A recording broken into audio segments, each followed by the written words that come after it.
Desde abril 2018 hay una crisis política, económica y social en nuestro país, pero la crisis de partidos políticos, la crisis precisamente a nivel político viene desde muchos años atrás, sostienen muchos analistas, desde el hecho de que todos los partidos políticos tienen una deuda con Nicaragua, también decían representantes de la Iglesia Católica. ¿Qué ha pasado con estos sectores? ¿Ya han aprendido las lecciones del pasado o siguen jugando al gato y al ratón? Vamos a hablar de este tema con un invitado que ya está con nosotros, política gubernamental, pero también la política en la oposición.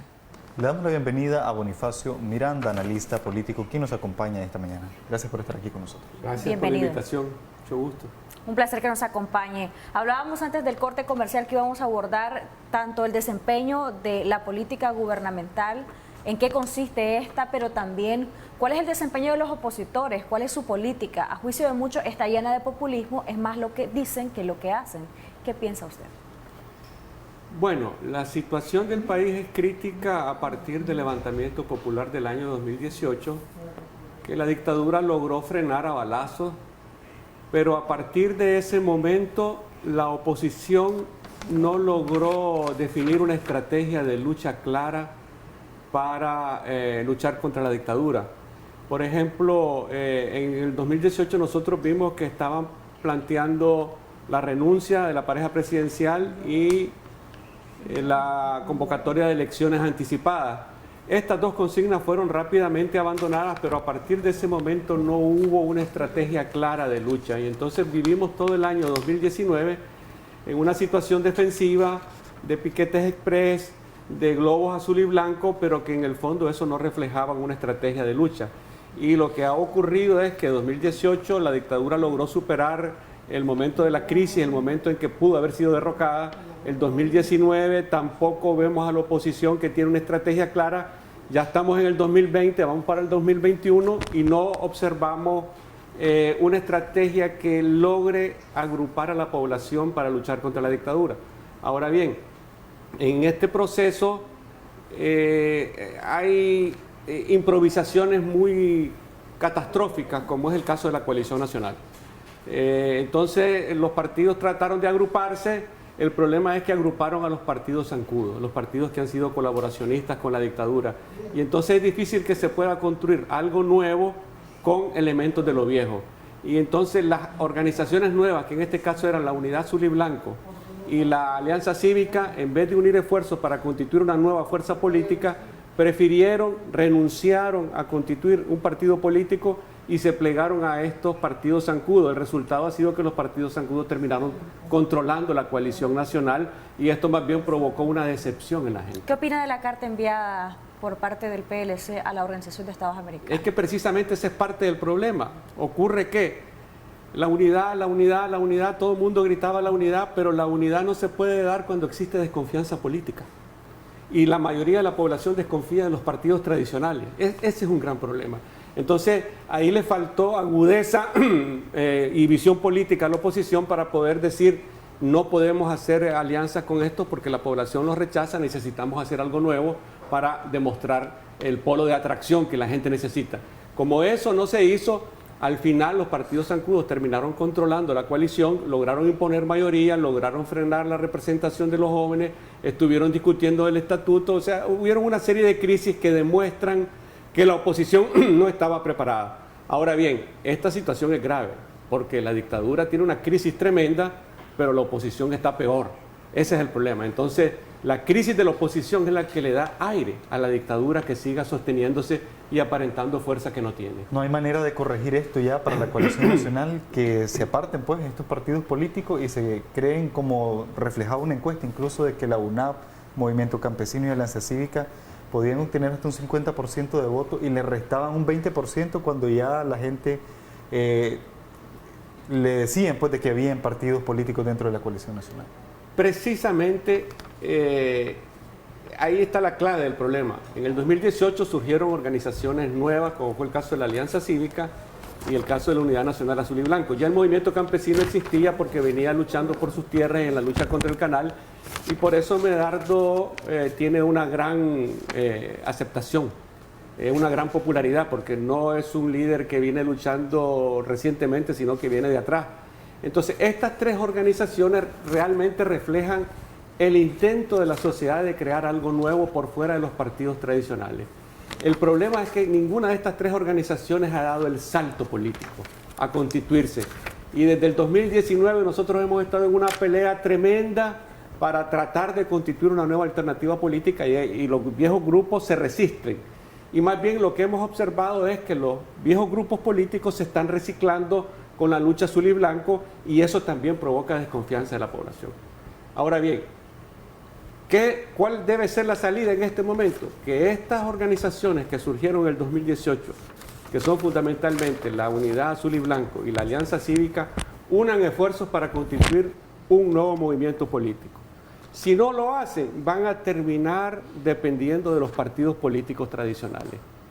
Y ese es el principal problema que tenemos, porque como no quieren dar ese salto político, porque no se atreven, porque no quieren, aunque en el fondo actúan como partido político, pero no lo son, el problema es que en una lucha electoral es una lucha de partidos políticos. Este nuevo movimiento político podría ser bajo el nombre Coalición Nacional, pero sin partidos políticos, porque hemos escuchado que han avanzado, según ellos, en algunos temas. Sin embargo, hay un código de ética que prácticamente solo hay propuestas, no se ha terminado de consensuar, de diseñar, menos de implementar.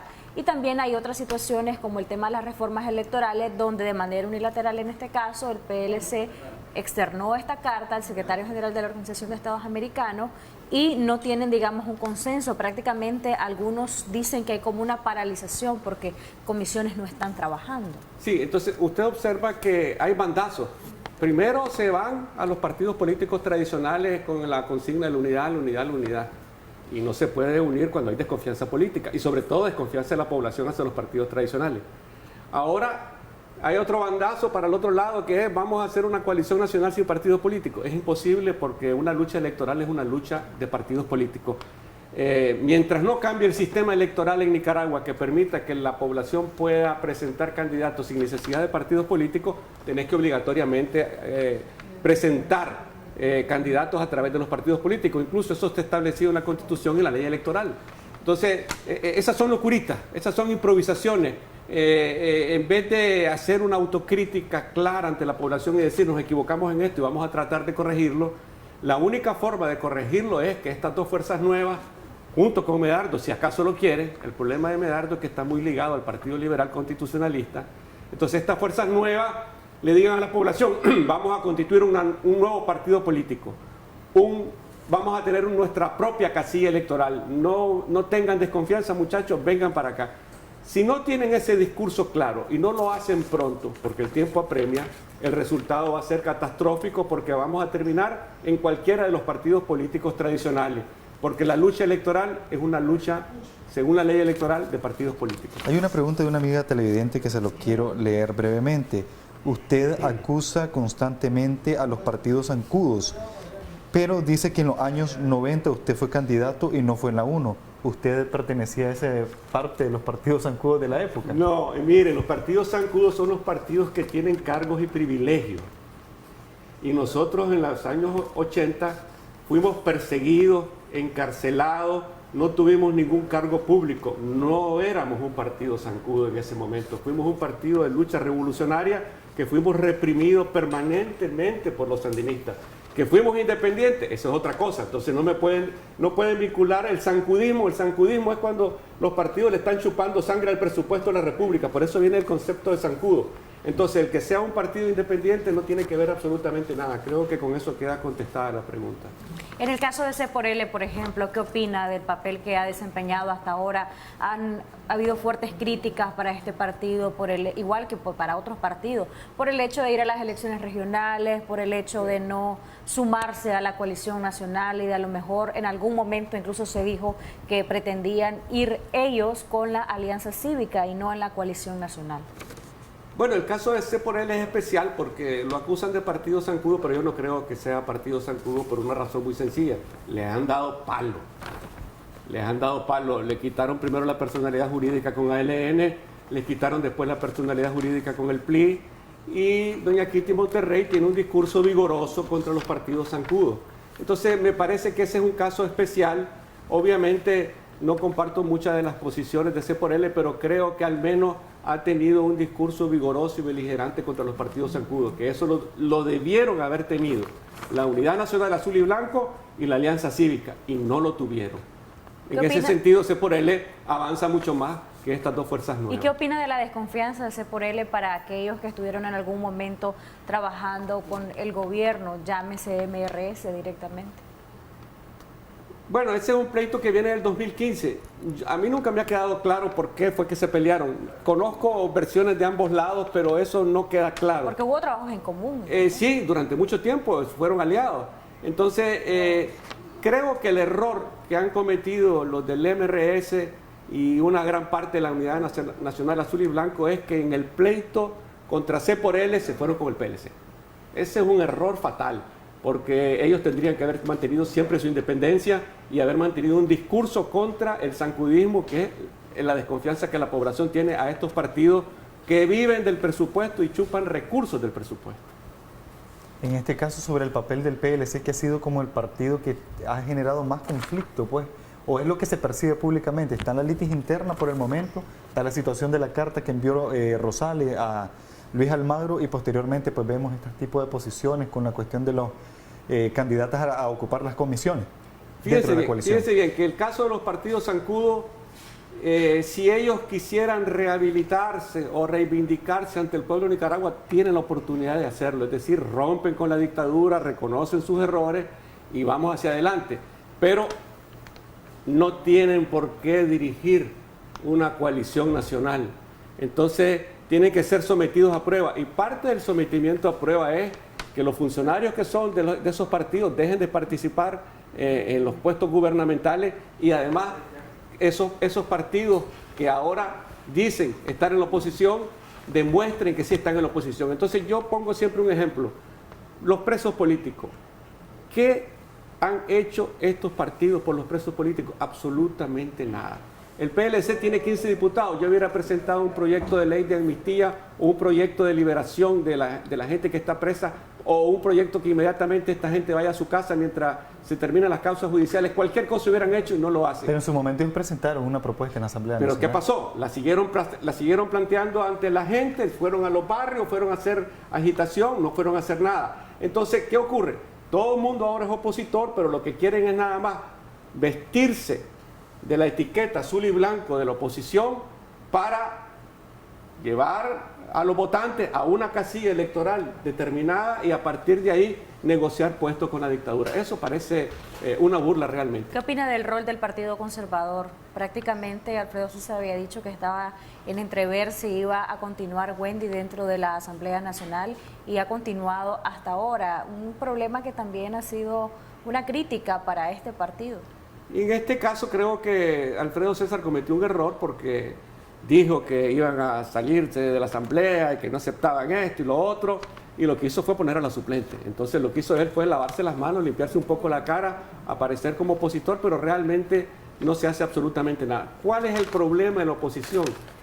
Que no se va a luchar contra esta dictadura con comunicados, con tweets, con comunicados en Facebook o en todas las redes sociales, si no se tiene un plan claro y un discurso claro de oposición. 2018 se tuvo el discurso de renuncia de la pareja presidencial y elecciones anticipadas. A partir de ese momento ya no hay discurso y todo es unidad, unidad, unidad, coalición, coalición, coalición, pero la gente no confía porque no ve representados sus intereses en el discurso de la oposición. Mejor dicho, la oposición no tiene un discurso claro ante la gente, y el discurso claro es que vos le digas a la gente: vamos a luchar contra los efectos de la pandemia, contra los despidos que están ocurriendo actualmente, contra el problema de la carestía de la vida, contra la dolarización de los servicios básicos. Necesitamos subsidio para las empresas pequeñas y medianas que están quebrando. Hay un desempleo tremendo. Mientras haya desempleo, el Estado tiene que garantizar la comida de esta gente. Entonces, ¿qué ocurre? Al no tener una serie de reivindicaciones sociales, el discurso opositor es vacío y la gente no es tonta. La gente dice: no me convence. Entonces, eso quedó en las encuestas. El 70% de la gente desconfía. El futuro es incierto entonces de esta coalición nacional. El tiempo se está cortando. Más bien diría yo que ya está bien claro que la coalición fracasó como proyecto. porque lo que fracasó fue la mentalidad de los grupos opositores que creyeron que solamente uniéndose los pedazos o los grupos ya tenían arreglado el problema y no se percataron que lo que la gente quiere es un discurso claro opositor que le diga vamos a ir por este camino. Por ejemplo, la coalición nacional en relación a la pandemia no dijo absolutamente nada. La Alianza Cívica sacó unos puntos, la Unidad Nacional sacó otros puntos, pero la coalición como tal no le dijo al pueblo, vamos a hacer esto. ¿Cuál es el problema? No quieren plantear nada al gobierno porque dicen que es un reconocimiento, y eso es falso. Este es el gobierno que existe, esta es la dictadura que tenemos, y a esto es lo que tenemos que exigir, que solucionen los problemas actuales, porque no hay otro. No le podemos decir a la oposición que lo solucione, la oposición le tiene que decir al gobierno, usted tiene que solucionar estos problemas hasta que lo derroquemos. ¿Cuál sería la tabla de salvación para la coalición nacional? Porque usted ha dicho que prácticamente ha fracasado, pero ¿qué representaría esa tabla de salvación para ellos y para continuar trabajando o empezar a trabajar en una verdadera unidad? Sí, lo que ha fracasado es el esquema de unidad que ellos han planteado. Yo he insistido desde el año pasado en que la Alianza Cívica y la Unidad Nacional Azul y Blanco, que son las fuerzas emergentes de todo este proceso político a raíz del 2018, tienen la autoridad moral suficiente para llamar a constituir una nueva fuerza política. Entonces, ¿qué ocurre? La Alianza Cívica vacila porque hay presencia de las cámaras empresariales, los empresarios siempre son conservadores porque defienden sus propios intereses, y la Unidad Nacional Azul y Blanco también vacila porque hay una gran parte de ONGs que no son dirección política, que han estado en los movimientos sociales, pero que no son políticos. Y la política es un arte y una ciencia. Significa estar en la jugada siempre, estar golpeando, estar viendo qué momento vas a aprovechar la debilidad de la dictadura para avanzar. Y como eso no ocurre, tenemos la crisis actual. Entonces, eso se puede solucionar si antes que termine el año, estas dos fuerzas, y también llamar a Medardo del movimiento campesino, constituir un nuevo movimiento político, un partido independiente que tenga su propia casilla y que le pueda decir a la población, no desconfíen señores, aquí no hay zancudo, aquí no hay gente arribista, aquí hay verdaderos opositores. ¿Y qué papel tendrían los zancudos en un escenario electoral? ¿Tendrían que ir? Pueden sumarse, pero no van a ser la cabeza, no van a ser las principales candidaturas. ¿Por qué? Porque aquí está el problema central de fondo. Este gobierno ya se va a acabar su periodo constitucional que lo logró imponer a balazo, pero la clave está en lo que viene. Este gobierno va a terminar y está terminando. Aunque ellos demuestren fuerza, están en una crisis tremenda. Entonces, el problema es el control de la Asamblea Nacional en el futuro. De nada va a servir cambiar al presidente de la República si no hay una bancada fuerte que apruebe las leyes necesarias que el pueblo quiere. Entonces, precisamente por eso se requiere una casilla independiente y llamar a la gente a decirle, nuestro plan de lucha va a ser el siguiente, vamos a transformar al país en esto y en estos puntos, y queremos no solo cambiar al presidente de la República, sino una bancada que no se venda, que no se rinda y que luche por el pueblo. ¿Sería un error ir en una casilla de Ciudadanos por la Libertad, Partido Conservador o Liberal Constitucionalista o cualquier otro partido político ya existente? Yo soy partidario de que debe haber una casilla independiente, que hay mucha desconfianza de la ciudadanía hacia los partidos tradicionales. Aunque el caso de C por L ya les he dicho que es un poco aparte porque no vive del presupuesto, no solo palos le han dado y además ellos han tenido un discurso bueno contra el bipartidismo.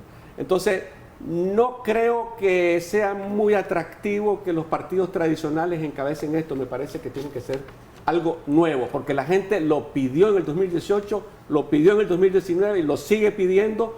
Lo que pasa es que la gente está tratando de sobrevivir en medio de la pandemia. Pero hay posibilidades de que puedan crear un partido nuevo, de que el gobierno les otorgue personería jurídica, o este y otros temas torales se deberían de abordar en la parte de la reforma electoral. Algo que algunos han dicho, muy seguramente así será, va a ser aprobado en la Asamblea Nacional, que así tiene que ser, pero el problema es que va a ser aprobado sin consenso externo, sino siempre bajo ese bipartidismo o más bien bajo esa aplanadora que representa la mayoría de diputaciones que ostenta el FSLN. Lo primero que hay que definir es, la gente no quiere lo viejo, quiere algo nuevo, entonces construir algo nuevo. y construirlo de manera acelerada. Fuerza social para eso hay. En todo el país hay opositores. El 70% de la población ha dicho, no queremos partidos tradicionales, queremos algo nuevo. Entonces, una vez que ya se tome esa decisión, ya estamos discutiendo asuntos tácticos.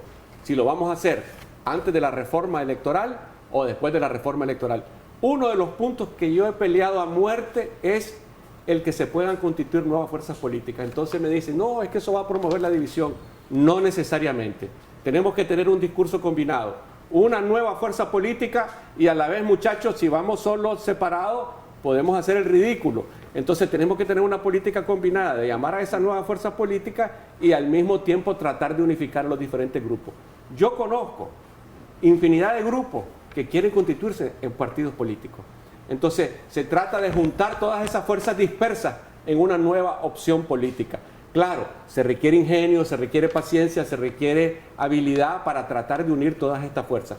Ahora bien, es táctico si lo hacemos bajo esta ley electoral o lo hacemos bajo una reforma electoral que el gobierno lo que ha hecho es congelar la reforma esperando el resultado electoral de los Estados Unidos. Está esperando a ver quién gana.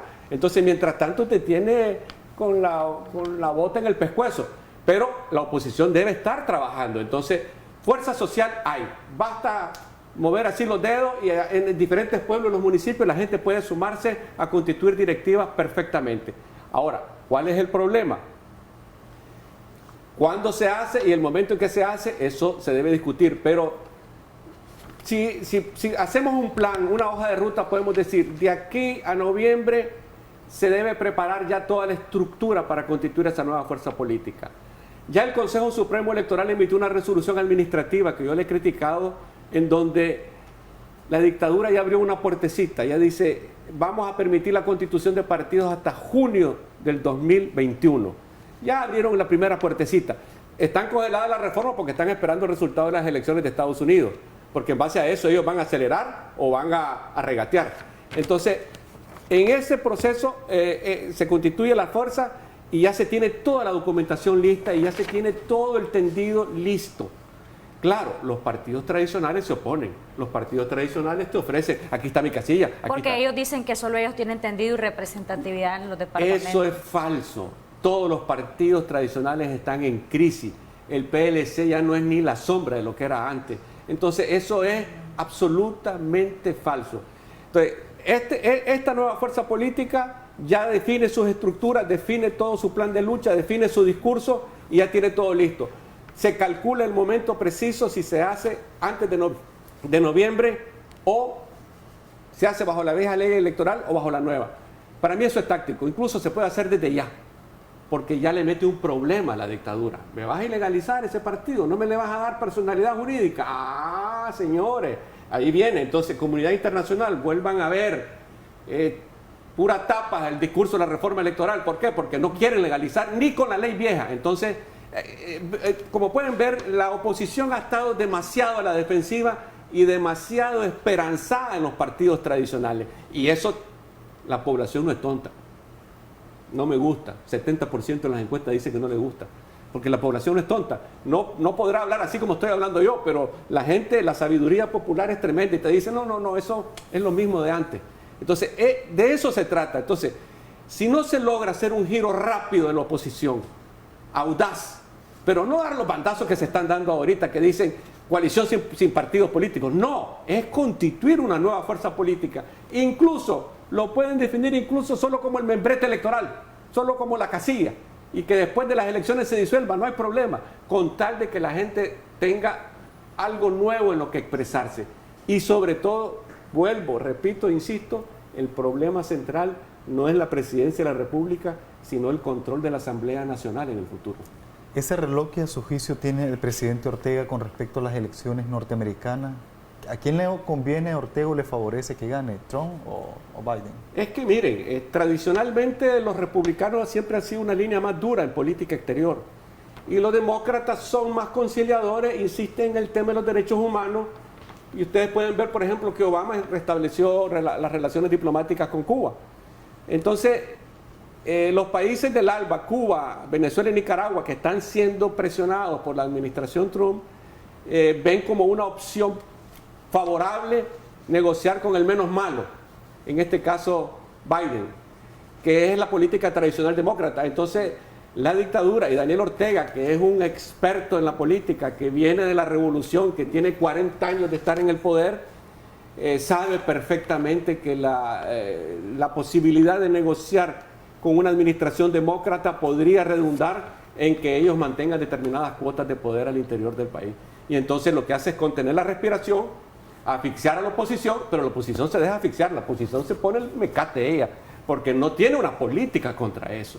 ¿Qué escenarios considera usted que podemos ver de cara a unas elecciones generales en nuestro país? Hay quienes dicen que podemos ver el mismo escenario del año 2006, de continuar en este mismo vaivén de la oposición. Obviamente, si solamente vamos a ir o con C por L o con el PLC, la población va a ser víctima de la división de las corrientes liberales y no debemos hacer eso. A todos los podemos llamar a unirse, pero bajo una casilla independiente. Ahí está la clave. Entonces, ahí es donde les ha temblado el pulso a todos. No quieren dar ese paso. No se atreven a desafiar lo viejo. Y yo creo que la gente lo que está esperando es eso. A pesar de que dentro de la coalición nacional hay asesores de gran experiencia, como el doctor Carlos Tunnerman, por ejemplo, que vivió la época de la UNO. Sí, pero las condiciones actuales son más complejas y la política es una ciencia y un arte. Tenés que estar estudiando a tu enemigo, tenés que estar estudiando la realidad y además se requiere astucia, colmillo, garras para estar aprovechando cada debilidad del adversario para seguir avanzando. Y no se nota eso. 2019 fue un año de retroceso total y 2020 ni se diga. Con la pandemia más bien vino a favorecer a la dictadura porque lo que hizo fue que la oposición se fuera para su casa. Eso de quedarte en casa, la oposición lo aplicó al pie de la letra, todo el mundo para su casa, y no se trata de eso. Con la pandemia teníamos que estar... ¿No trabajaron desde casa? No lo sé, teníamos que estar con la mascarilla y tratando de organizar a la gente en comités de salud pública para que la gente tratara de organizarse, ayudar a los enfermos, ayudar a los contagiados, ayudar a la familia, el problema de los muertos, tantos problemas que hay que no se han solucionado. ¿Qué considera usted que pesa en esta oposición fragmentada, fraccionada? ¿Es una cuestión de inmadurez o es una cuestión de intereses personales, presidencialitis o es una combinación de muchos factores? Muchos factores. Uno de ellos es la tradición política de este país que siempre ha vivido bajo dictaduras y que entonces los grupos empresariales han preferido siempre negociar con el poder y no crear fuerza política. Yo siempre he dicho que en el último siglo ha habido 3 grandes dirigentes políticos. Fernando Agüero, que el Gran Capital lo obligó a pactar con Somoza en el 72. Pedro Joaquín Chamorro, que fue asesinado. Y después una gran improvisación que fue Arnoldo Alemán, que con su discurso antisandinista logró agrupar a la población. Pero 2 años, 3 años después Arnoldo Alemán estaba pactando con el Frente Sandinista. Entonces, ha sido un fiasco. ¿Y cuál es el problema?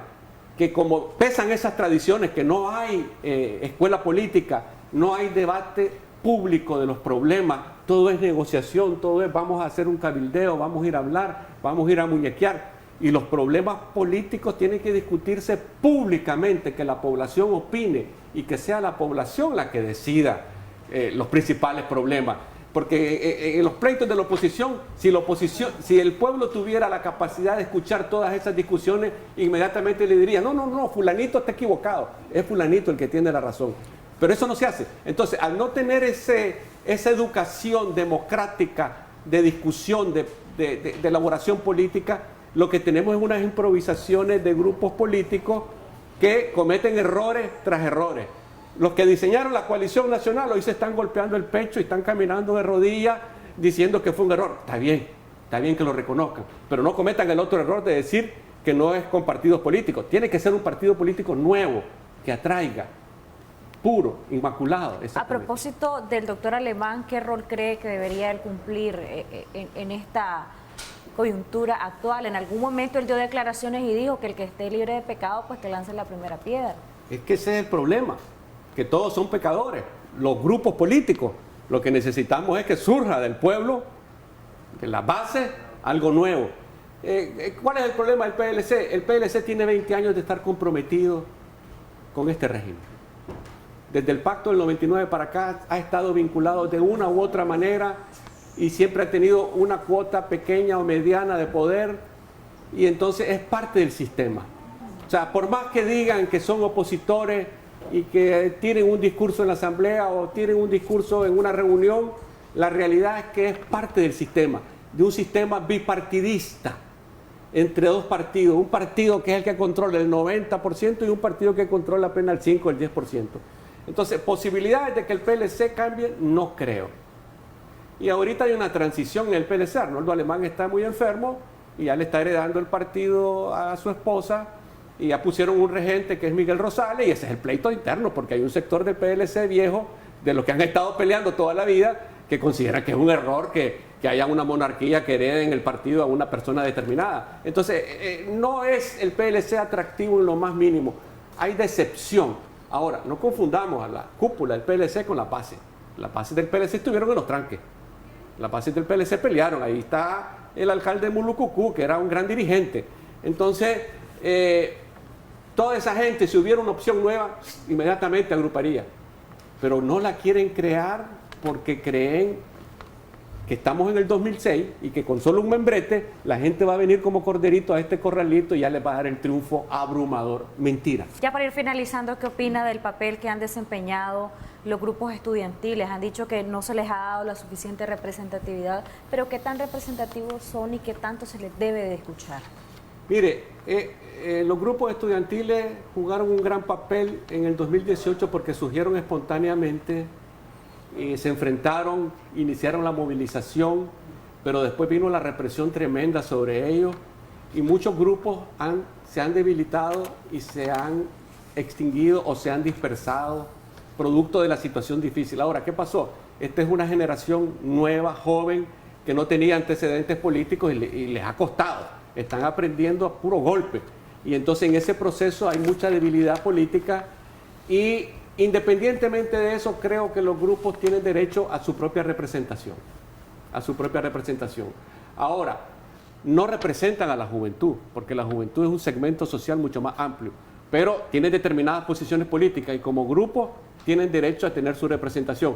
Y ahí es donde vemos el papel nefasto de los partidos zancudos. Les dijeron, no, papito, ustedes no van a tener representación independiente, tienen que actuar como juventud del PLC, como juventud del UNAP, como juventud de la Alianza Cívica y como juventud del Movimiento Campesino.